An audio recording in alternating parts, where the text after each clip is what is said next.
ध्वनिर्वर्णा पदं वाक्यमित्यास्पदचतुष्टयम् यस्याः सूक्ष्मादिभेदे वाग्देवीं तामुपास्महे।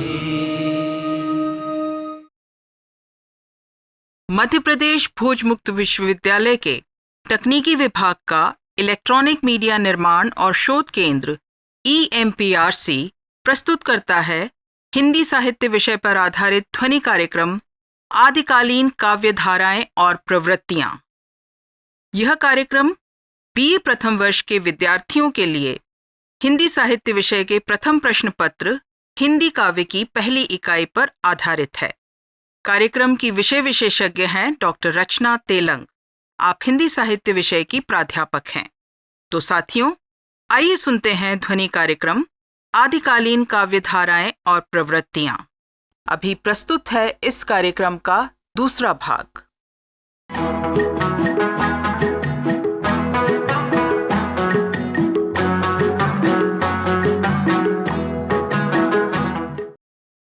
बच्चों नमस्कार। आज BA प्रथम वर्ष हिंदी साहित्य के प्रथम प्रश्न पत्र के जिस शीर्षक पर हम बात करेंगे वह है आदिकालीन काव्य धाराएं एवं प्रवृत्तियां। जी हाँ, हम आपको बता दें कि हिंदी साहित्य का आदिकाल 1050 से 1375 विक्रम संवत का समय माना जाता है। यह हिंदी साहित्य के इतिहास का पहला चरण है। इस काल को हम वीर गाथा काल के नाम से भी अभिहित करते हैं। यह काल भाषाई दृष्टि से अपभ्रंश एवं प्राकृत भाषा में सृजित रचनाओं के लिए जाना जाता है। इसी समय हिंदी साहित्य की नींव रखी गई थी। मित्रों, आज हम बात करेंगे आदिकालीन काव्य धाराओं और प्रवृत्तियों की।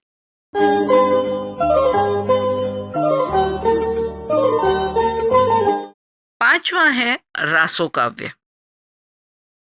आदिकालीन रासो काव्य की बात करें तो उसकी अपनी एक समृद्ध परंपरा दिखलाई देती है। इसी श्रृंखला में देखें तो बीसल देव रासो, परमाल रासो, पृथ्वीराज रासो, हम्मीर रासो, विजयपाल रासो तथा खुम्मांड रासो प्रचलित नाम हैं, जिनकी वजह से इस काल का नाम वीर गाथा काल भी जाना जाता है। आचार्य रामचंद्र शुक्ल ने लिखा, राज्याश्रित कवि अपने राजाओं के शौर्य, पराक्रम और प्रताप का वर्णन अनूठी उक्तियों के साथ किया करते थे।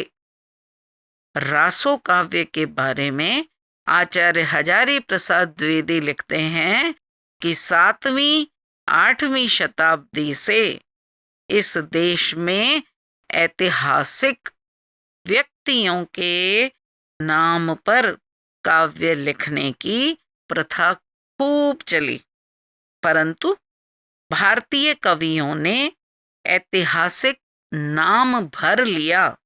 शैली उनकी वही पुरानी रही जिसमें कल्पना विलास का अधिक मान था, तथ्य निरूपण का कम। ऐतिहासिक व्यक्ति को पौराणिक या काल्पनिक कथात्मक जैसा बना देने की प्रवृत्ति रही है। द्विवेदी जी ने यह भी लिखा, परंतु यह सत्य है कि इस काल की रचनाओं में वीर तत्व का एक नया स्वर सुनाई देता है। इस काल में वीर रस को बहुत प्रमुख स्थान प्राप्त है। मित्रों, राजाओं की प्रशंसा तथा उनकी वीरता का गुणगान ही रासो काव्य की मूल परंपरा है। आचार्य शुक्ल लिखते हैं, ये गाथाएं दो रूप में मिलती हैं, प्रबंध काव्य के साहित्यिक रूप में और वीर गीतों बैलाड्स के रूप में। साहित्यिक प्रबंध के रूप में जो प्राचीन ग्रंथ उपलब्ध हैं वह हैं पृथ्वीराज रासो। वीर गीत के रूप में हमें सबसे पुरानी पुस्तक बीसल देव रासो मिलती है। यद्यपि उसमें समयानुसार भाषा के परिवर्तन का आभास मिलता है। जो रचना कई 100 वर्षों से लोगों में बराबर गाई जाती रही हो, उसकी भाषा अपने मूल रूप में नहीं रह सकती। शुक्ल जी चंदवरदाई को हिंदी के पहले कवि व पृथ्वीराज रासो को हिंदी का पहला महाकाव्य मानते हैं। द्विवेदी जी के अनुसार रासों में अनेक कथानक रूढ़ियों और काव्य रूढ़ियों का प्रयोग और अनेक छंदों का प्रयोग मिलता है। पृथ्वीराज रासो रासो काव्य परंपरा का काव्य होने के साथ साथ चरित काव्य, आख्यायिका तथा काव्य के गुणों से भी युक्त है। रासो काव्यों में जहाँ एक ओर युद्ध वर्णन, वीरता और पराक्रम है, वहीं दूसरी ओर वे सौंदर्य और प्रेम से भी अभिसिंचित हैं, परंतु इनके केंद्र में तो नारी ही है, जिसे पा लेने की चाह में युद्ध होते रहे हैं। रमणीयता की दृष्टि से जीवन के विलास पक्ष को अनदेखा नहीं किया जा सकता। वह अपने पूर्ण सौंदर्य के साथ उभर कर आया है। हमेशा से ही केंद्र बिंदु नारी रही है। वीर तथा श्रृंगार रस के अतिरिक्त पृथ्वीराज रासों में अन्य रसों का चित्रण भी मिलता है।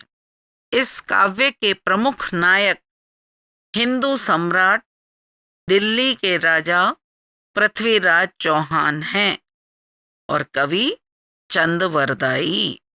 रासो काव्य प्रवृत्ति का दूसरा बड़ा प्रेम काव्य बीसल देव रासो है, जो श्रृंगार प्रधान है, क्योंकि इसमें संयोग और वियोग, प्रेम की दोनों ही मनोदशाओं का चित्रण किया गया है। संदेश रासक व मेघदूत जैसे काव्य संदेश परंपरा को दर्शाते हैं। बीसल देव रासो एक ऐसा गेय काव्य है जिसमें पुरुष के हठ के आगे नारी झुक जाती है, मगर इसमें ऐसी मध्यकालीन नारी को चित्रित किया गया है जो अपने पति से प्रतिस्पर्धा करती है और उसके अहंकार को तोड़कर अपने आत्म गौरव के साथ खड़ी होना चाहती है। नरपति नाल रचित बीसलदेव रासों में सांभर के राजा बीसलदेव विग्रहराज चतुर्थ तथा मालवा के भोज परमार की पुत्री राजमती के जीवन के एक कालखंड की कथा है। इसमें राजमती का विवाह बीसलदेव से होता है। विवाहोपरांत वे अपनी रानी से रुष्ट होकर उड़ीसा चले गए। वे वहां 1 वर्ष तक रहे। रानी राजमती राजा के पास में संदेश भेजती हैं, तब वे उड़ीसा से घर लौटते हैं।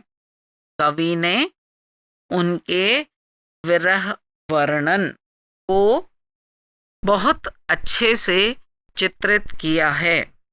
राजा भोज अपनी पुत्री को घर ले आते हैं। तब बीसलदेव वहां जाकर राजमती को लेकर आते हैं। चित्तौड़ वापसी के बाद भी राजमती के तेवर नहीं बदले, न ही उनकी वाणी की तीक्ष्णता कम हुई। बीसलदेव रासों का 12 मासा वर्णन तो है ही, इसमें डिंगल पिंगल भाषा के 2 रूप मिलते हैं। इस काव्य में श्रृंगारिकता भी दिखलाई पड़ती है। इसकी श्रृंगारिक काव्यधारा से कृष्ण भक्ति काव्य, रीतिकालीन काव्य तथा सूफी काव्यधारा अत्यंत प्रभावित दिखलाई पड़ती हैं। पृथ्वीराज रासो, बीसलदेव रासो, हम्मीर रासो, परमाल रासो, हुम्माण रासो तथा विजयपाल रासो भी आदिकालीन साहित्य में महत्वपूर्ण स्थान रखते हैं।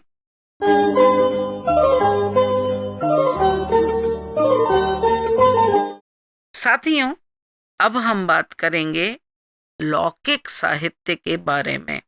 लौकिक साहित्य आदिकाल में स्वतंत्र रूप से लौकिक साहित्य संबंधी ग्रंथों की परंपरा मिलती है। लोक भाषा की दृष्टि से ढोला मारूरा दूहा बहुत प्रसिद्ध हैं।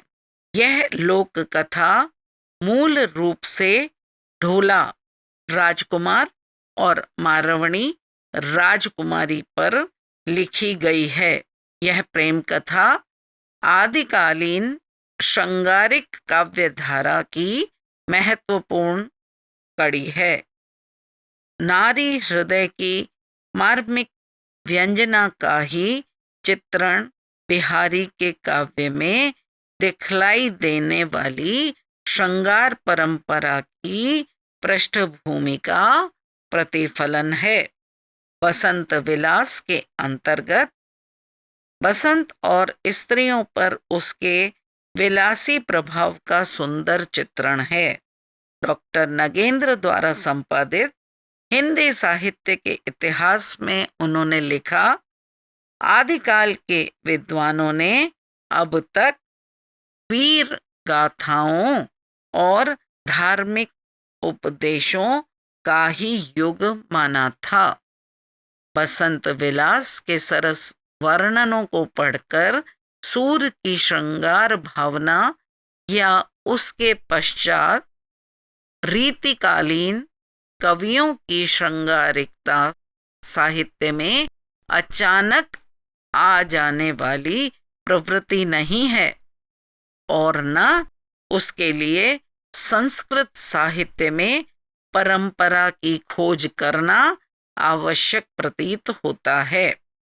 स्त्री पुरुष, प्रकृति, तीनों में अजस्र बहती मदोन्मत्तता का इस काव्य में जैसा चित्रण मिलता है वैसा रीतिकालीन कवि भी नहीं कर सके।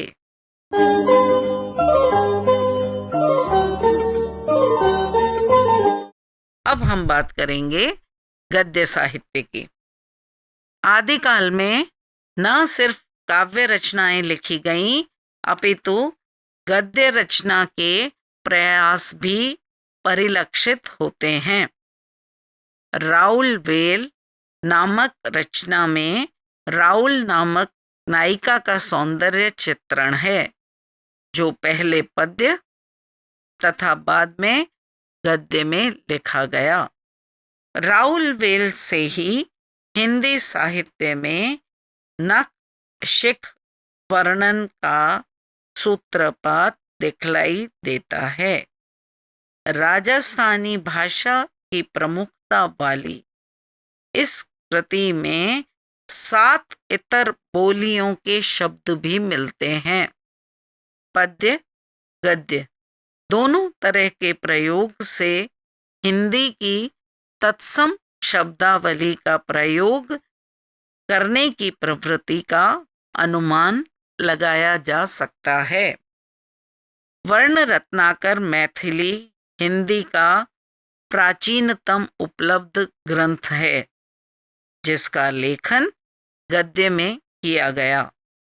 राउल वेल के पश्चात वर्ण रत्नाकर से हिंदी गद्य का विकास दिखलाई देता है। चंदायन मुल्ला दाऊद की रचना है, जिसके माध्यम से सूफी के प्रेमाख्यानों का प्रारंभ माना जाता है। इसमें दोहा और चौपाई के द्वारा लौरिक की कथा कही गई है, जो सूफी काव्य की प्रेरक रही।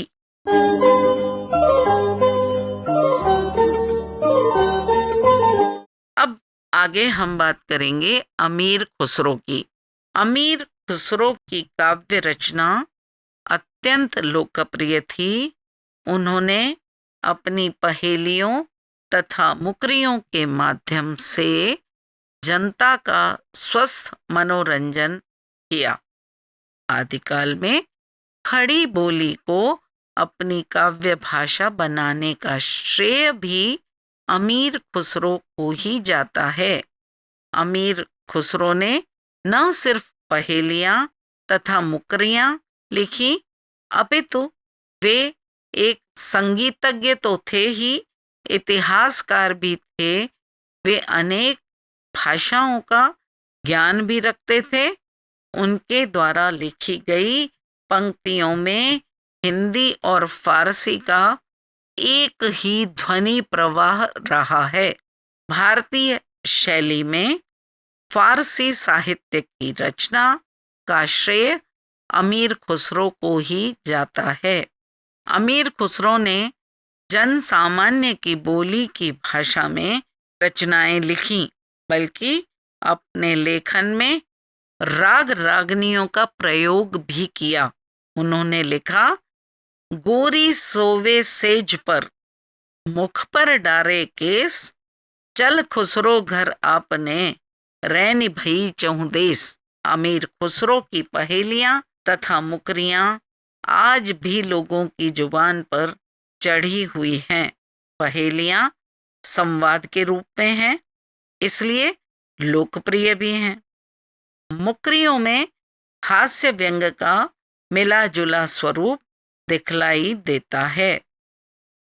सवाल नुमा कविताएं हैं तथा दोहों में दार्शनिक गहराई भी नजर आती है। पारदर्शिता उनका विशिष्ट गुण है। गजल को आगे बढ़ाने में उनका महत्वपूर्ण योगदान है। अमीर खुसरो की रचनाओं में अनेक परंपराओं का मिश्रण है। कव्वाली के क्षेत्र में भी उन्होंने महत्वपूर्ण भूमिका निभाई। अतः कह सकते हैं कि अमीर खुसरो विभिन्न प्रकार की प्रतिभाओं से संपन्न थे।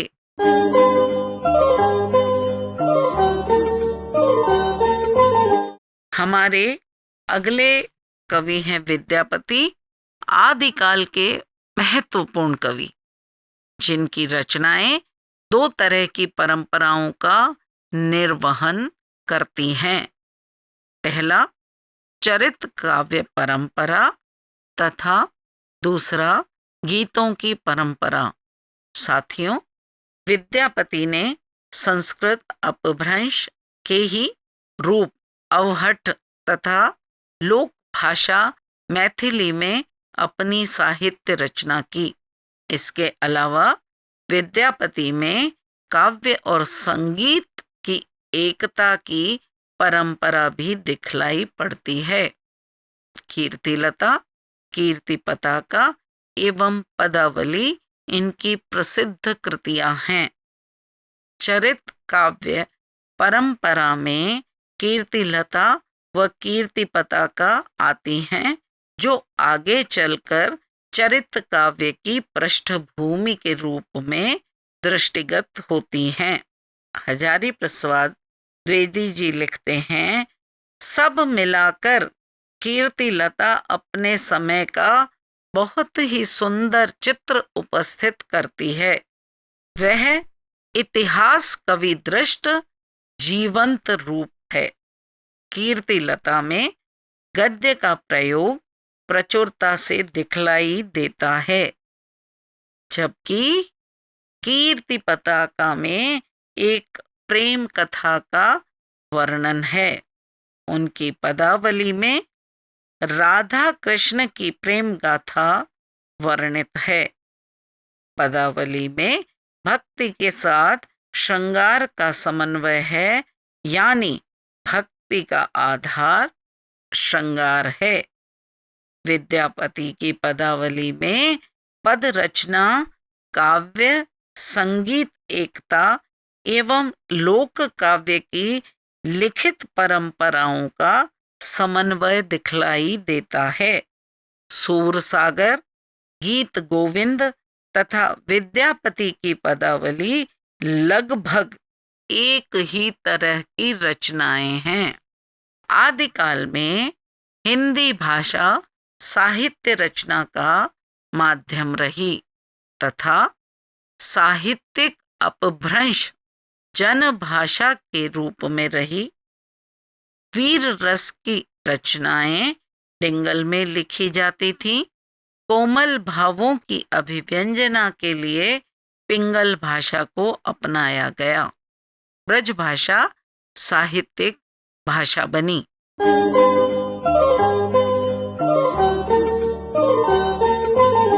निष्कर्षतः हम कह सकते हैं कि आदिकाल विभिन्न साहित्यिक प्रवृत्तियों के विकास का काल रहा है। साहित्यिक भाषा नया कलेवर अपना रही थी। आदिकाल में सिद्ध, नाथ तथा जैनों की रचनाएं मिलती हैं। साथ ही वीरता और श्रृंगार से भरा पूरा रासो साहित्य। यह काल लोकोन्मुख होती हुई काव्य संवेदना का काल रहा है, जिसमें मुक्तकों के साथ साथ प्रबंध काव्यों का प्रणयन भी किया गया। इस काल में ही हमें गद्य का स्वरूप निर्मित होता दिखाई देता है। तो ये थी आदिकालीन काव्य की धाराएं एवं प्रवृत्तियां, जिन्हें आज आपने बड़े ध्यान से सुना, समझा और आत्मसात किया होगा।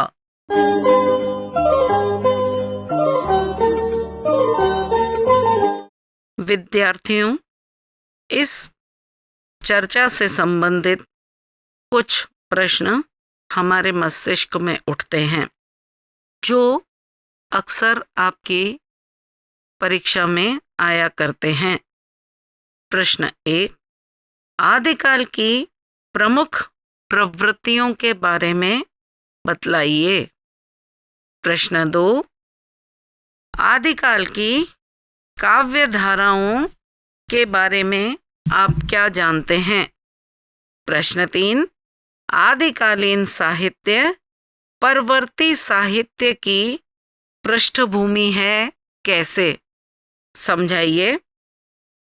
प्रश्न 4, आदिकाल की प्रमुख गद्य रचनाएं कौन कौन सी हैं?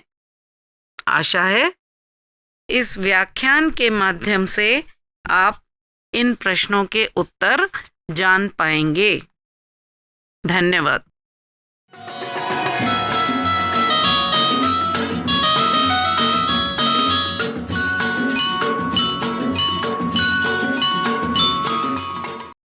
साथियों, अभी आप सुन रहे थे हिंदी साहित्य विषय पर आधारित ध्वनि कार्यक्रम आदिकालीन काव्य धाराएं और प्रवृत्तियां। अभी आपने इसका दूसरा भाग सुना। विषय विशेषज्ञ एवं वक्ता थीं डॉक्टर रचना तेलंग, उद्घोषिका थीं डॉक्टर अनीता कौशल, निर्माण समन्वयक डॉक्टर नरेंद्र त्रिपाठी, ध्वनि अंकन संपादक एवं प्रस्तुति सहायक अमर बहादुर यादव और कार्यक्रम प्रस्तुतकर्ता थे प्रमोद कुमार निगम। ये कार्यक्रम मध्य प्रदेश भोज मुक्त विश्वविद्यालय के तकनीकी विभाग के इलेक्ट्रॉनिक मीडिया निर्माण और शोध केंद्र EMPRC द्वारा निर्मित किया गया।